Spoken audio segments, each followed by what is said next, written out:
بسم اللہ الرحمن الرحیم الصلاۃ والسلام علیکہ یا سیدی یا رسول اللہ وعلی آلک و اصحابک یا سیدی یا حبیب اللہ الصلاۃ والسلام علیکہ یا سیدی یا نور اللہ وعلی آلک و اصحابک یا سیدی یا رحمت للعالمین۔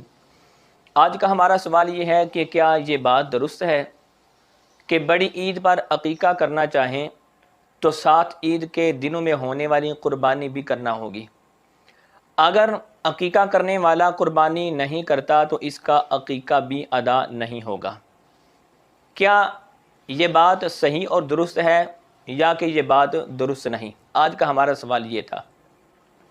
اس سوال کا جواب کہ جو بندہ قربانی کے ساتھ عقیقہ کرنا چاہتا ہے لیکن وہ قربانی نہیں کرتا، صرف عقیقہ کرتا ہے، تو جب وہ قربانی نہیں کرے گا تو اس کا عقیقہ بھی ادا نہیں ہوگا۔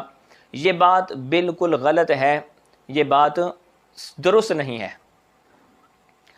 کیوں؟ اس لیے کہ عقیقہ اور قربانی یہ دونوں مستقل، دونوں الگ الگ چیزیں ہیں، کیونکہ عقیقہ اور قربانی یہ دونوں مختلف چیزیں ہیں اور مستقل دونوں الگ الگ ہیں۔ عقیقہ ایک سنت مستحبہ عمل ہے۔ اگر کوئی شخص قدرت کے باوجود عقیقہ نہیں کرتا تو وہ گنہگار یا عقاب کا مستحق نہیں ہوگا، جبکہ قربانی کی شرائط متحقق ہونے کی صورت میں واجب اور بلا عذر ترک کرنا یہ ناجائز اور گناہ کا کام ہے۔ لہٰذا یہ دونوں الگ الگ چیزیں ہیں، ان میں سے ایک کی ادائیگی دوسرے پر ہرگز موقوف نہیں ہے۔ ہاں، دو قربانیاں کرنے کی ایک صورت یہ ہو سکتی ہے کہ مثال کے طور پر کسی پر شرعاً جو قربانی ہے عید کی وہ واجب ہے، اب وہ ان دنوں میں ہی عقیقہ بھی کرنا چاہتا ہے، تو اس صورت میں ظاہر ہے کہ اسے دو قربانیاں کرنی ہوں گی۔ ایک قربانی تو وہ جو اس کے اوپر واجب ہے، جو اس کے خود اپنے اوپر واجب ہے، ایک تو قربانی یہ کرے گا، اور ایک جو عقیقے کی نیت کی ہے۔ تو ایسا شخص اگر صرف عقیقہ کرے، جو خود پر قربانی واجب تھی وہ ادا نہ کرے تو یہ گنہگار ہوگا، اور اس طرح واجب قربانی چھوڑ کر ایک مستحب عمل کرنا یعنی عقیقہ کرنا اور جو واجب ہے قربانی اس پر یہ ادا نہ کرنا، یہ کوئی قابل تحسین عمل نہیں ہے، بلکہ یہ ایک بہت بڑی غلطی ہے۔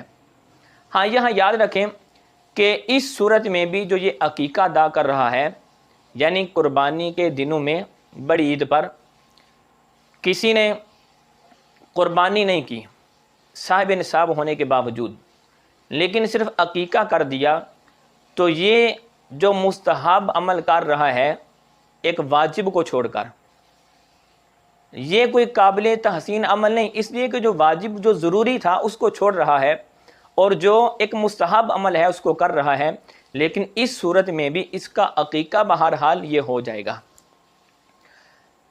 قربانی سے متعلق تنویر الابصار اور شرح در مختار میں ہے کہ آزاد مقیم جو کہ صاحب نصاب ہو اس پر اپنی طرف سے قربانی واجب ہے۔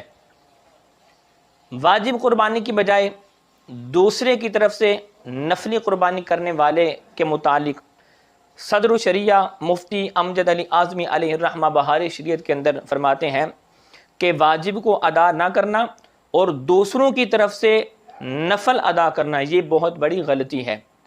فرماتے ہیں مگر پھر بھی یہ جو دوسروں کی طرف سے اپنی جو واجب قربانی ہے اس کو چھوڑ کر دوسروں کی طرف سے جو نفلی قربانی ہے یہ جو ادا کر رہا ہے، اس صورت میں بھی اس کی نفلی قربانی بہرحال وہ ہو جائے گی۔